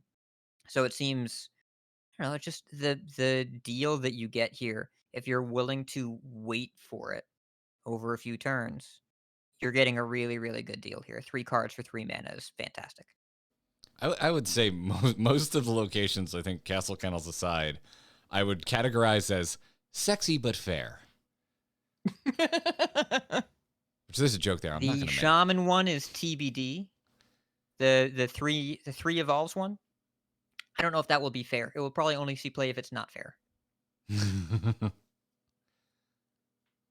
Listen, you can be sexy and fair and not see play. That does not detract from your worth. From the general sexiness. Exactly. Exactly. You know, that's what happened to me, and I never got picked for dodgeball. All right. Hedge Maze. Shall we talk about Hedge Maze for some class that's brownish? Yep, this is Druid. Apparently. This looks so much like Rogue. And especially with all of the mine death rattle roguey stuff that Rogue is doing right now, I definitely thought that was what this was for. Yeah.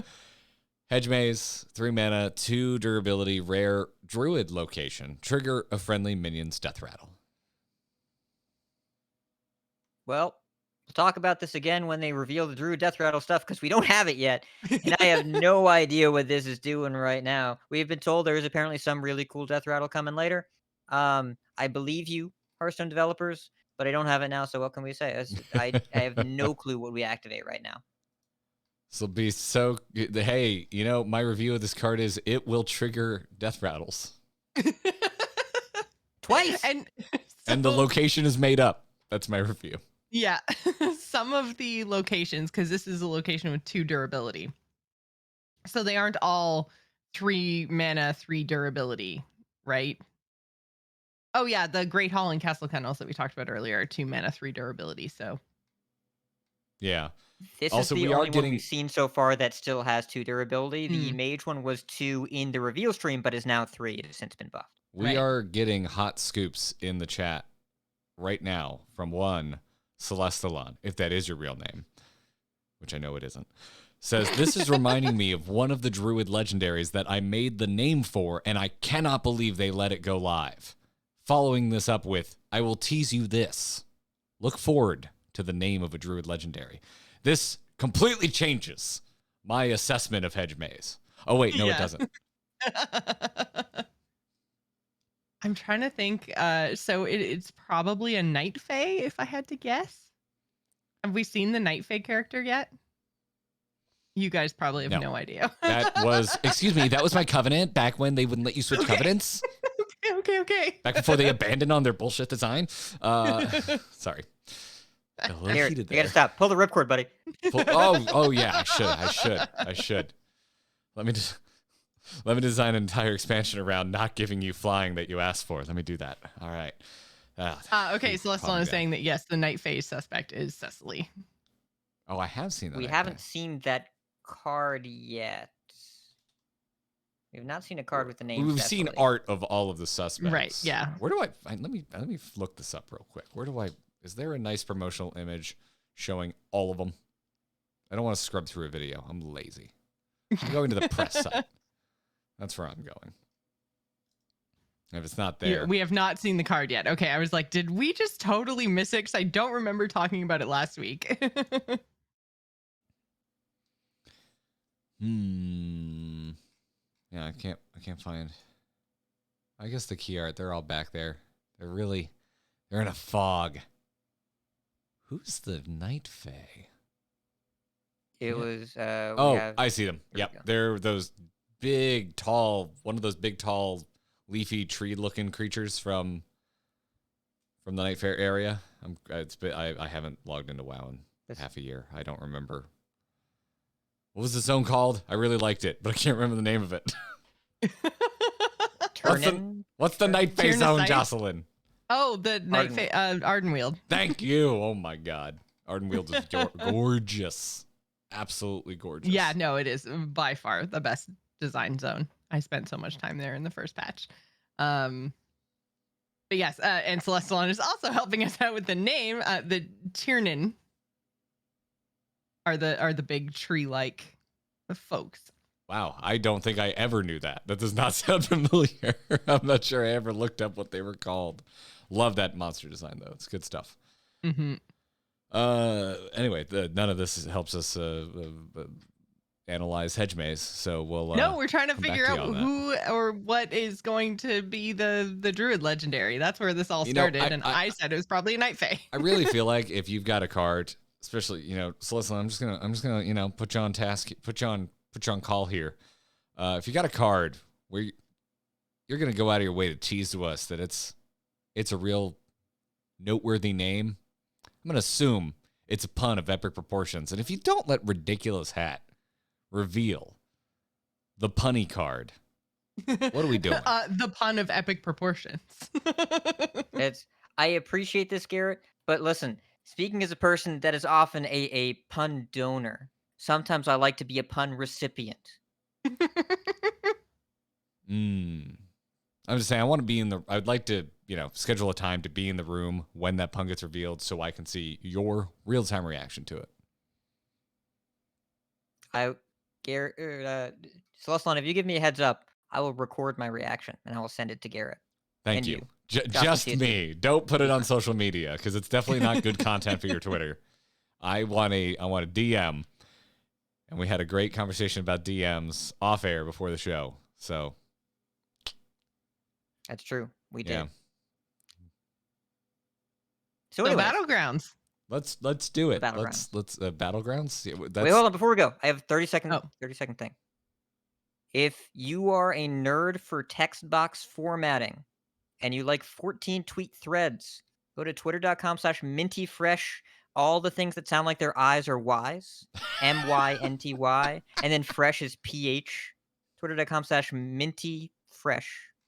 He had a 14 tweet thread about how they do text box templating and some specifics on like why they don't reuse keywords and why Mancrook is written the way it is and so on and so forth. Link is in the show notes too if you'd rather go there. Was a really, really great Twitter thread. You should check it out. Now let's talk about Battlegrounds. Amongst really stood out to me on Big Daddy D. Amongst just something about it. It hit me. I look forward. Otherwise, they would have had to have enemies and endlessly infuse on the same line, and it would have looked not great. Battlegrounds.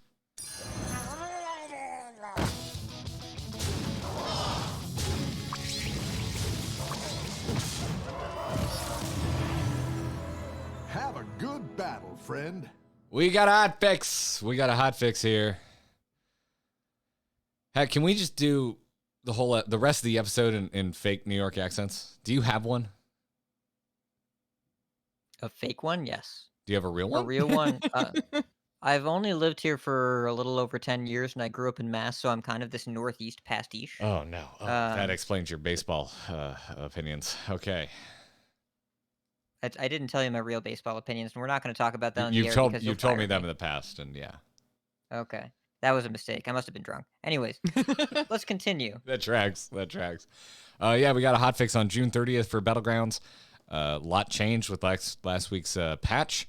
The big part about this is if you were in the game for the short window where Chroma Wing was murdering you or you were murdering everyone with Chroma Wing is no longer in the minion pool. Been removed, at least according to the developer's note, temporarily removed due to its power level with Kooky Chemist, and it will return with some changes. Kooky Chemist was one of those new minions that was added last week with the patch. He swaps your health and your attack, which is pretty damn good considering Chroma Wing's scaling attack values. Did either of you do Chroma Wing? Like, did either of you get the chance to try it. Unfortunately, no. It was Not really, to the level really that you dumb. did. So, okay.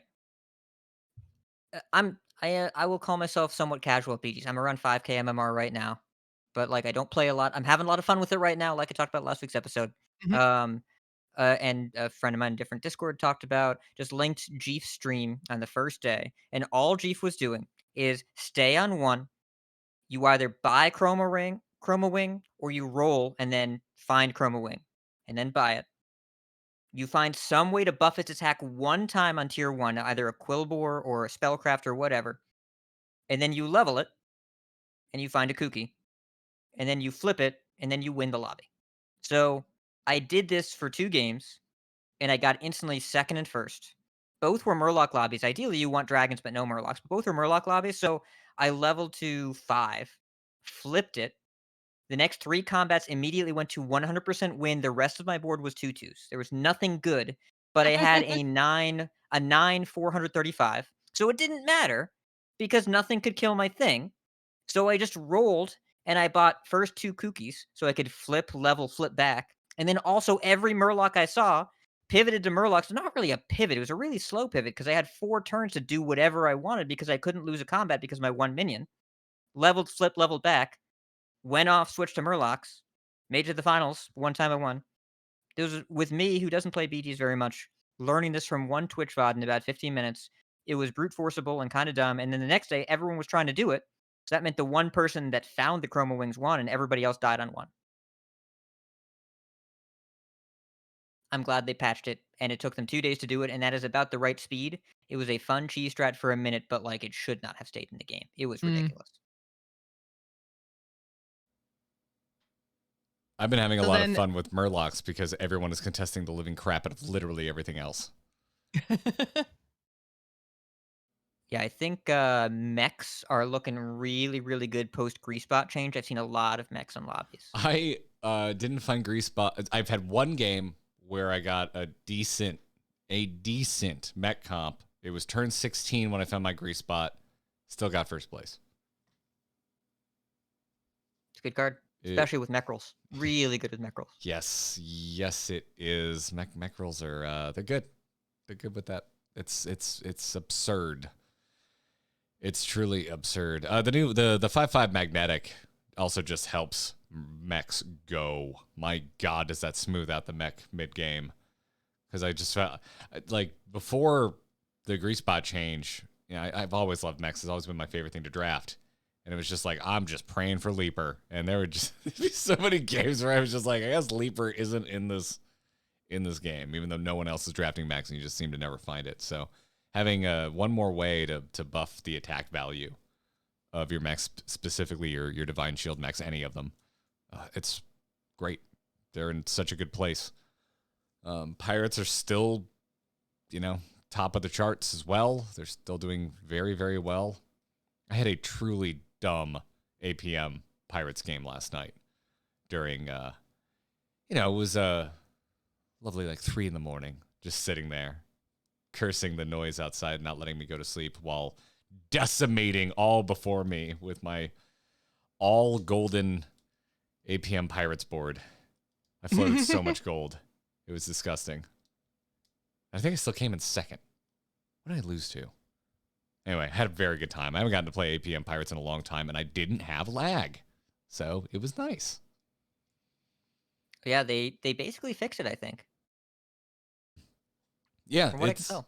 It's been good. Now it's just like to a point where I'm just like, I want these animations to be snappier. It's just like get the thing in my hand, get the thing on the board, get rid of it. It's no longer lag. It's just this is the animation of Hearthstone. Like just go. But yeah, other than that, the hotfix shuffled around quite a bit of armor tiers. Guff, Pyramid, Cariel, Vol'jin, Tamsin, and Silas all moved to armor tier 1. Fairly widespread of average placement amongst those heroes. See, I just used the word amongst. I'm fancy too. If you go look at your HS Replay, for the purposes of today's episode, I went and looked at top 50% on HS Replay, which HS Replay considers 5,500 MMR and above. So Guff is just the king right now. All hail Lord Guff. And I find it, personally, a little suspicious that RidiculousHat is having such a good time with Hearthstone Battlegrounds when Guff just happens to be the best hero in the game. I have one thing to say to you, Garrett. I am Guff. Hello, my name is Guff.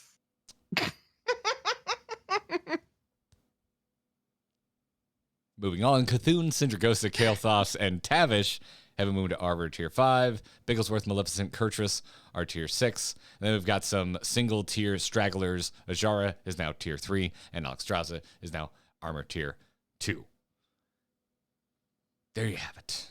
And again, if you look at average placements, this stuff is all over the place, and there's no seemingly no correlation, except when you look at Tier 1. Those are all pretty damn well-performing heroes.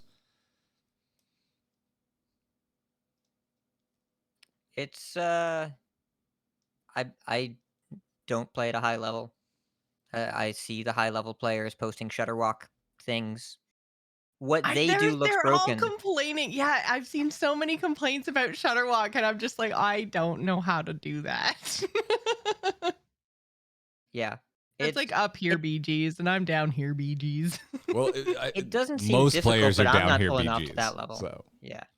Yeah, most players looking at population density are down here BGs, which means they don't need to worry about it either, which is fine. It's like not our problem. It's like, oh, finally the 1% have something to worry about. Enjoy. I'll just sit here trying to decipher my favorite Twitter follows and what they're saying. I'm just like, I don't know, Shutterwalk is doing some sort of demonic ritual that I don't understand. I don't know. I don't speak Latin. Well, you probably only see, because chat room is saying thank you, Hachikumu and King Duplis, for clarifying. I guess Shutterwalk, you need a pretty specific lobby to just be stupid about it. And so the people who are going to consistently see Shutterwalk lobbies are the people who are playing games on games on games on games every day to get a very specific minion comp, also with Shutterwalk offered in the lobby, right? So yeah, it's going to be the big streamers and the Battleground exclusive players. I will say that Dog posted a YouTube video that was titled "The Best Shutterwalk Game Ever," and I watched just the turn 7. It is. It absolutely is. If you want to see what it looks like when someone both is good at it and high rolls, go check it out. It is the grossest thing I've seen outside Friend of a Friend ever. Like, it's unbelievable. Yeah, I mean, I have seen people saying like they took 28 damage on turn 5 and stuff like that because Shutterwalk just was killing the entire lobby and or somebody had a DC off the top. But yeah, can't be great. But I don't know how to do it, so I'm enjoying Battlegrounds at the moment. I like the prices are back. I would like more prices. They 100% send me into a panic every time they pop. I don't look to check to see if I'm in a lobby with them, and because they're so infrequent. I'll have like 3 games in a row, and I'm just like doing my Battlegrounds thing, and it's like game 4, and I'm just, I'm in the zone. And then suddenly it's like, what the shit? I'm not taking this. What's happening? Yeah, it's, I have little panic moments. I really like it. I just wish it was a little more frequent. Oh, or just like swapped, like have it more prizes and less without. So I'm a little more, I don't know, it's just fun. I like prizes a lot. They're a good time. I like the little extra layer that they add. It's like a burger without condiments. Just a little dry without prizes. A little dry. Well, let's crack open the mailbag, take some questions, and wrap this up with some Q&A. Hello. Hello, it's me. Hello. Just quickly, do you get my message? Yep. Oh. Hello, brother. You can send your emails to tacpodcast@gmail.com, or if you're supporting us on Patreon, patreon.com/tac. It's like my favorite website. You can message us directly in the Discord. We have a dedicated channel for sending us questions. You can skip the inbox entirely. Jolt C or Joel TC. Like, think Joel owns a Scion TC. That's how I always read your name. I just want you to know that, Joel. Writes and says, now that we have seen some of the class legendary suspect cards and we have yet to see the second class legendary of the set, do you think we will see legendary weapons come back as the second class legendary to represent the potential murder weapons? Oh my goodness, legendary was in there a lot. I I don't think I have this in my head as highly plausible. Honestly, it just fulfills the clue fantasy, right? With the suspect and the weapon and the location. Yeah. That's such a niche bit that is more clue specific than it is Warcraft or Hearthstone specific, though. Like, which I don't think Hearthstone's above. Don't get me wrong. We have seen Hearthstone take bits and run with them. Case in point, gestures through this entire expansion. But that seems a little dedicating on the nose. half of the allotted class legendaries to the murder weapon joke. That's a lot. Well, I mean, you the could first also time they've done that though. Like, yeah. they've done weapon cycles before, and if you look Well, closely and they've done at the thematic reveal, legendaries too, right? Like, it wouldn't be out of the question. if you look closely at the reveal for July 7th, it looks an awful lot like Remornia. We're gonna have to have Remornia, but Well, yeah, I would Remornia has to be imagine in here. Yeah. Remornia is not. Are we gonna get a neutral weapon? Because Big Daddy D is neutral. Could be. By the way, And you can't for those have that him don't know without her. Remornia is a sentient sword. It's Denathrius' sword. It talks. His sword, yes. Yes. Not to be confused with Naifu. Very different. Yes, very, very different. No. But also but similar. Only it would be 2 in sets in a thirst row levels. where there's a legendary with a talking weapon. So, I expect to see Remornia. Don't know if that means that'll be neutral or class specific, but I don't know. This theory is plausible to me, but I don't expect it, even though if they did it, I wouldn't be shocked. But something just tells me if you want board-based gameplay, you don't print 10 legendary weapons. Doesn't seem like what you do. Did we like legendary weapons in the past? I feel like they were kind of hit and miss. Who's we? Well, like we, the three of us, the we that are here. So I think it depends on the card. I think you'll find a lot of people that have strong words to say about Kingsbane. A lot of people have a lot of things to say about that card. You know, Aluneth had its ups and downs. Not a lot of people that were happy to open a Dragon Soul. You know, yeah, Which I is think it's hits and kind misses of the is accurate. same. I don't necessarily think that has a lot to do with legendary weapons, though, as much as just class legendaries in general. I feel like you could apply that exact same conversation to minions, to quest lines, to like there have always been legendaries because they've generally fit a central theme, and there's always been some classes legendaries that just are better than others and usually go on to shape an archetype. So yeah, like, there's this one card that's the best legendary weapon called Rimling's Rifle. Maybe you've heard of it, but It is a good card. yeah, it checked all of those boxes of everything you just described. So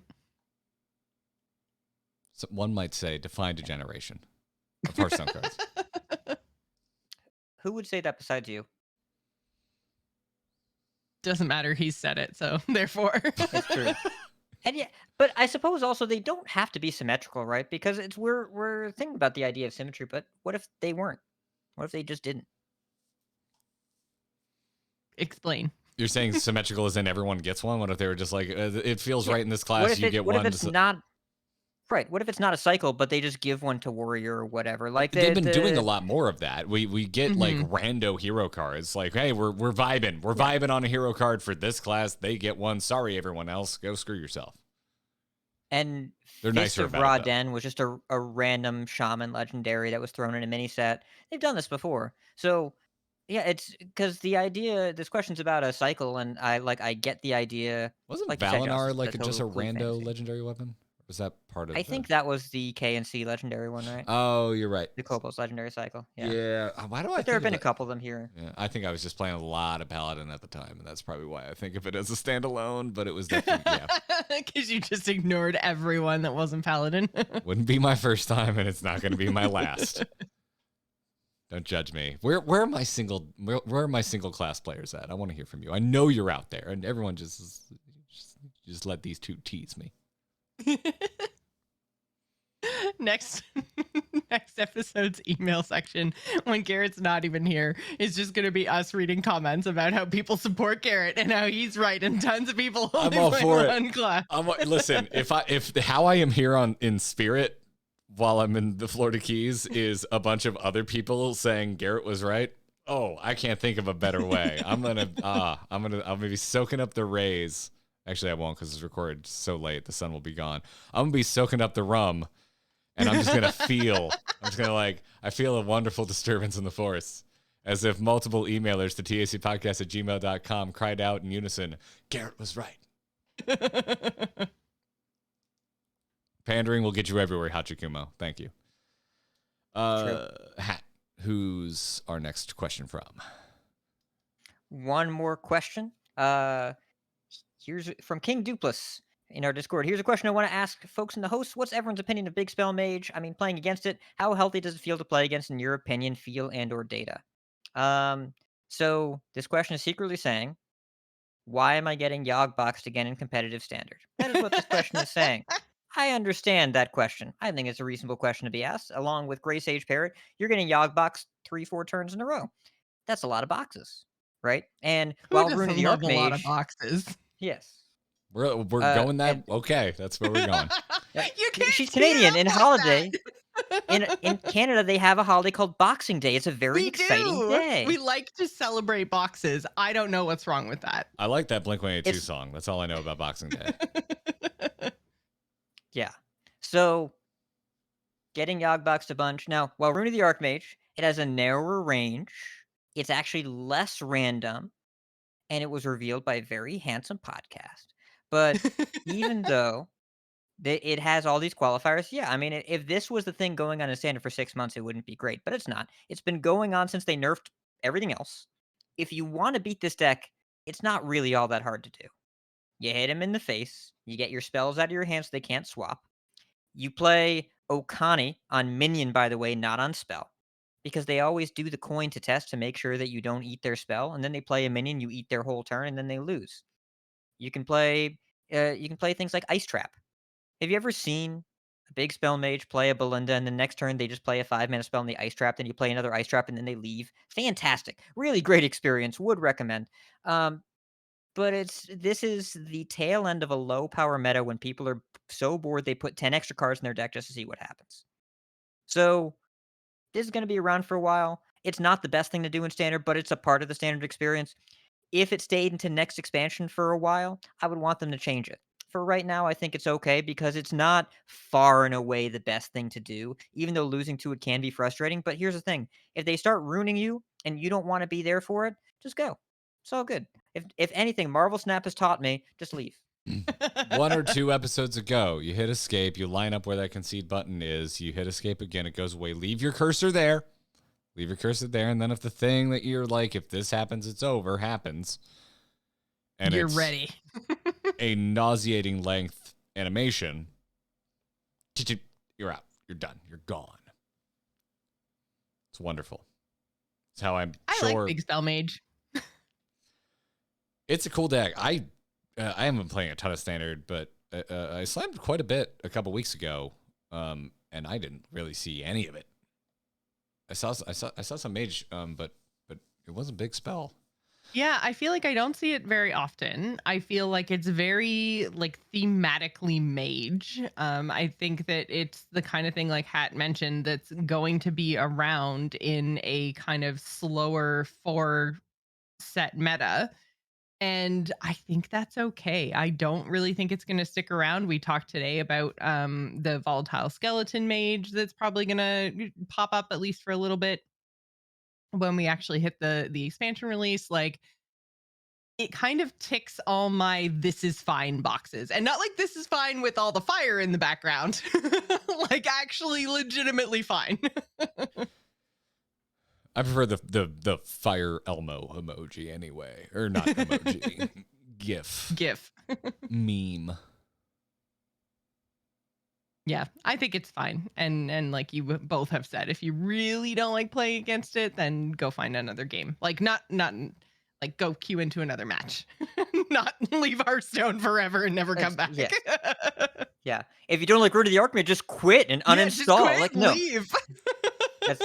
It's conceding is faster than seeing the third Rune of the Archmage play out. And if you're getting Rune 3 times, you probably know if you have a chance in that game. And if you don't know, then you don't have a chance and you can just go.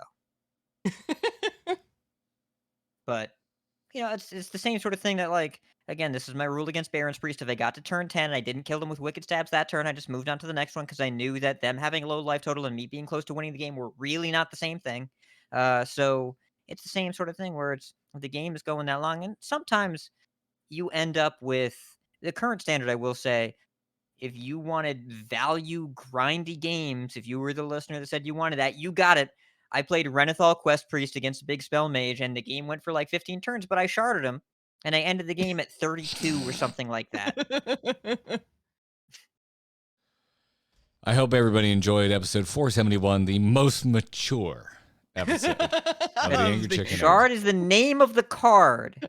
Yes, but use it in past tense, which makes it sound like poopy. I can't poop somebody else. You can only poop yourself. It's not. You know what? Tell that to the monkeys at the zoo. We're not on speaking terms.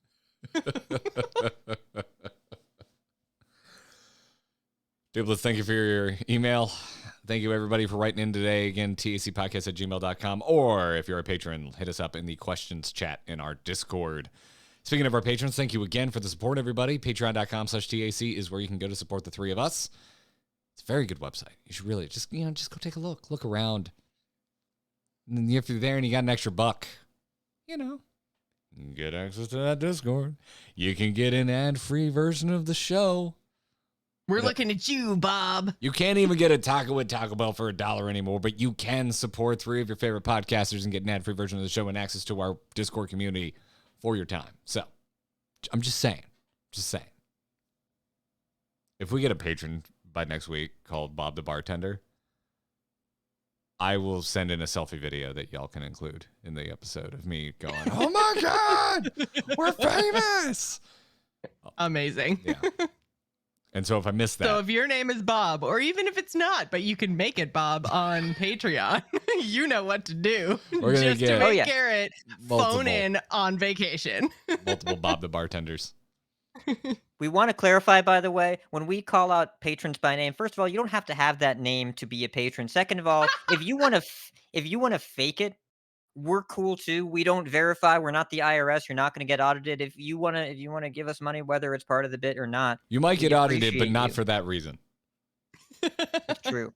Also, if you were a content creator, then fill out your 1099s. Very important. You need to do it. Seriously, thank you for the support, because paperwork for the government sucks, but y'all make it worth it. So thank you very much, everybody. Huge thanks to Dustin C. for being our Patreon producer. The back catalog of Angry Chicken episodes can be found at theangrychicken.com or youtube.com/amove2 when I remember to upload them. We're live Mondays at 8 p.m. Eastern Time right here on twitch.tv/amovetv, but I would imagine while I'm gone, you might be over at twitch.tv/JocePlays, because that's where it tends to go down. That is true. Speaking of which, because I'm going to the keys. Joce, where can folks find you? You can find me on Twitter and Twitch at Joce Plays. That's JOCE Plays. And if you like general gaming conversation, do go check out The Gamers Inn is my general gaming podcast. They're taking Xbox 360 titles away from Game Passy things.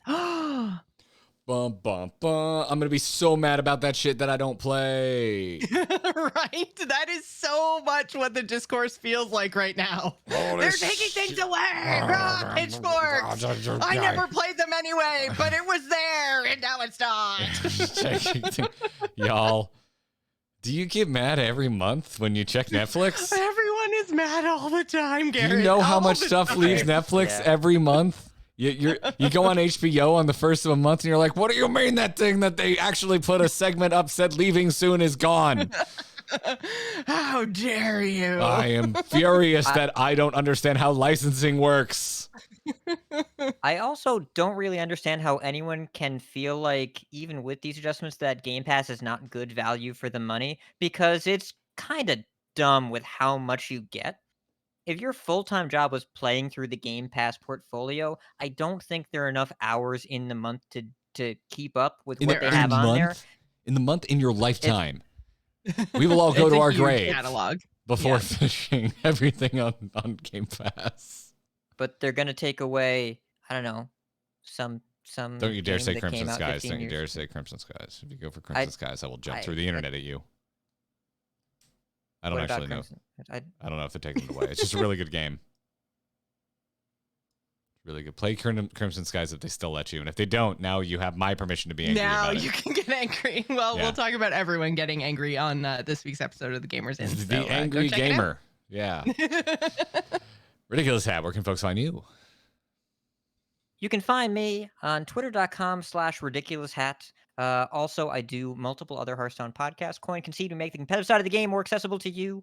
And that's over at coinconcede.com. And then Vicious Syndicate, we do a data-driven look at the high-level standard metagame. That's over on vicioussyndicate.com. Garrett, where can people find you besides the Florida Keys next week? Oh, it's going to be so great. I'm actually leaving on TAC Day. So I've got a full week ahead of me. But you can find me on Garrett Art on Twitter. You should probably follow me on Instagram, which I always forget because I don't think about it much and I don't mention it on the show. But when I travel, I tend to post to it a lot. So it's Gare_GW, GARE_GW. So if you want to see a bunch of photos of the Florida Keys, well, first off, you could go to my Instagram already and scroll back a year ago.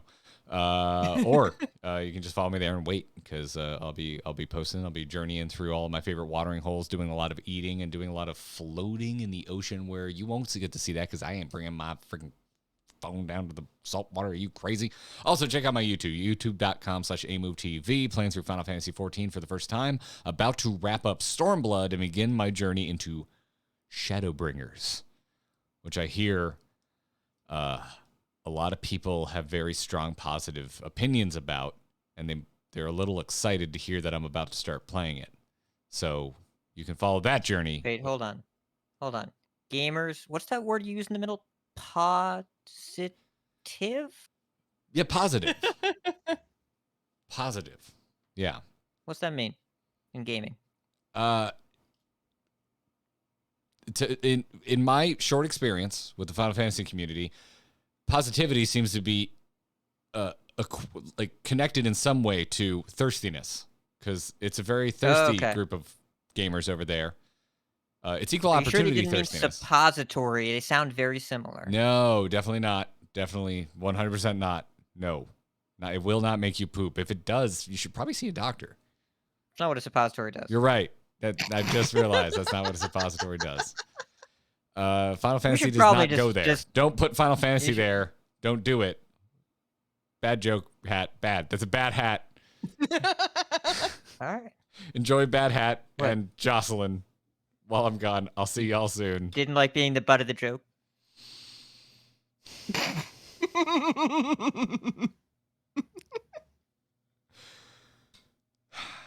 Stick it, Hat. That's going to do it for this episode of The Angry Chicken. Until next time, job's done. Job's done. Job's done, and I'm recording a content warning. Why? Oh, it wasn't that bad. Come on.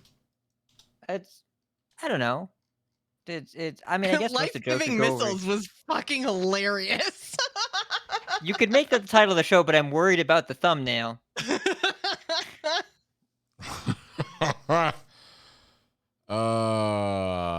Yeah, we didn't jot down ideas along the way, did we?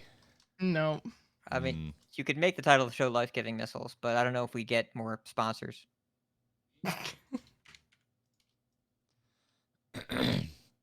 Well, listen, if our sponsors... No, Dupless, we are not doing that title. We are not doing that. If our sponsors don't... no, see, it's wrong, though. It should be Big Daddy D's Life-Giving Missiles. You missed the big. I think we should do Big D removal.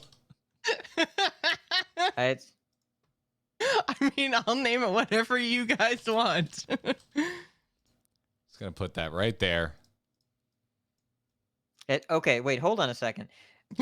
So, I have a movie theater. Are you saying you want to hold on to the Big D? Is that what you're saying? Just want to be clear. So, okay, I like where your head's at. All right. I'm not talking about So the hat. I'm talking about... There is a theater chain that we bought out. And every theater chain, they do their own premium large format, right? Is their spin on IMAX, where it's like AMC had ETX Enhanced Theater Experience that became Prime. Regal had RPX. The chain that we purchased, it was big digital, so they called it Big D. I'm going to paste a picture of the logo into chat. Does this link? This link doesn't work. Okay, hold on. I'm going to paste a picture of the logo. It's... Yeah, I'm not Googling Big D logo. No, Won't do it. You'll probably you can't trick me. You'll probably get a really good ska band because there's a great ska band called Big D and the Kids Table. Okay. But so here it is. Okay. There you go. This is the logo. They knew. Where? They 100% knew.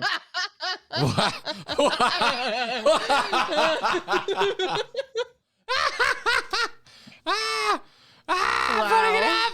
I'm putting it up! You just put Big D on my face. I didn't mean to put it. Oh, that's if there's great. ever a YouTube episode that's gonna get some views, Garrett, we figured it out. I'm exporting this tonight. You better publish this to YouTube before you go on vacation. This is so you good. have to. This is so good. Oh my god. They had to know. They right? had to. They had. How do I ever get turned down for design work when shit like this gets approved? How do I ever?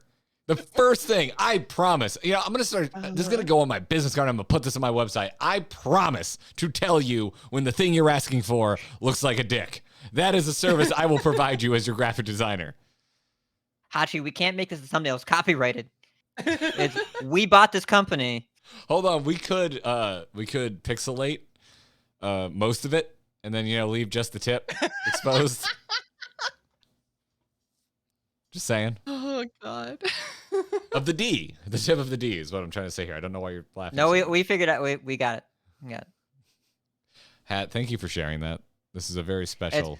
I knew... So, a friend of mine moved into the film office there. And they had meetings when they were doing the acquisition about how they were going to insert the Big D into the booking card. And... How did anyone keep a straight face in any of those meetings? Like, yeah. So today's he meeting, told me he just did a coughing fit. He had a coughing fit and all that. Yeah, we're just, what's on the agenda today? Well, today we're talking about Big D insertion. I believe that is actually what happened. We need to come together for the Big D insertion. On a scale of 1 to 10, how phallic do you want your logo? I should start asking this. On a scale of 1 to just under 7. This has luckily only come up like once, but my God, is it hard to delicately explain to someone what they are asking for looks like a penis. It is not. That is not something they teach you in art school. They do not teach you how to delicately broach that subject. Which is unfortunate. I'm trying to figure out the language I would use here. Evokes unflattering comparisons. Ooh, that sounds very professional. Most people would go, what do you mean by that? And then you say, it looks like a dick. And then when they say, whoa, you say, you asked for it. I just drew what you asked for. Oh, my word. Oh, my God. I feel like I say this every time. This episode was got a little wild.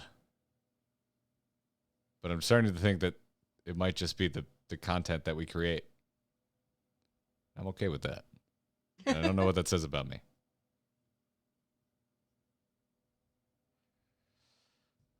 Blue? Question mark? Yeah, you could say blue. You could say blue. Just need to be forward and say it. Listen, you got to read your client. Some clients might be like, the fuck? What'd you just say to me? You're like, all right, listen, all right, we're gonna have a little history lesson. We're gonna talk about recalled Little Mermaid VHS covers. We're gonna talk about that. We're gonna talk about that recall. I did not know that was a thing. Really? Oh yeah. Now that's something you should Google. Yeah. All right, the blog post is ready for you. All right. Yeah, you gotta get out of here pretty soon. So.